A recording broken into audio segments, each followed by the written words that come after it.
अछि बंधु सुनिश्चित हुआ जाग्रत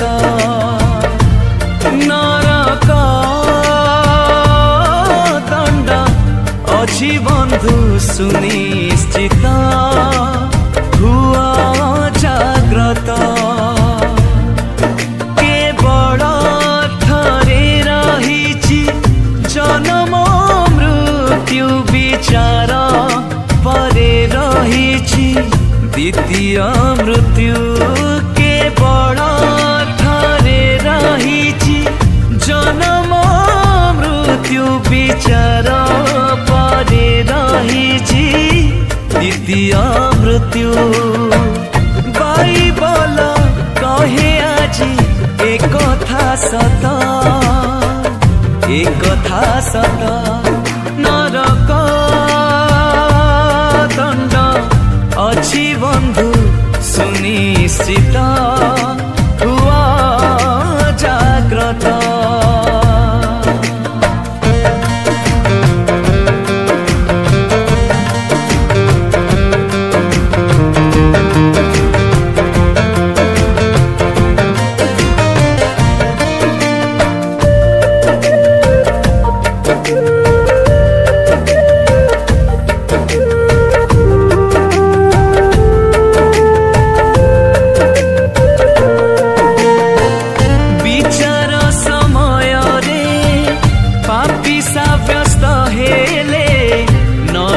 से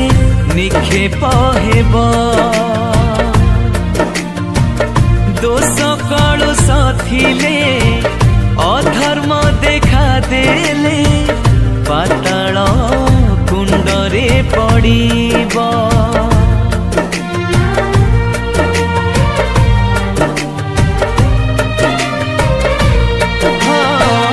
बालुंगा समहेले अगाड़ी हेले अनंत अग्नि को से जीव छाग सदृश हेले मलिन वस्त्र थिले अंधारे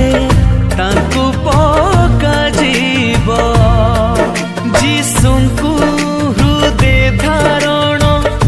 जीए करिब अनंत शास्तिरु सिए रक्षा पाइब जीसुंकु हृदय धारण जीए करिब अनंत शास्तिरु सिए रक्षा पाइब मलिनता वस्त्र सबु करहे धौत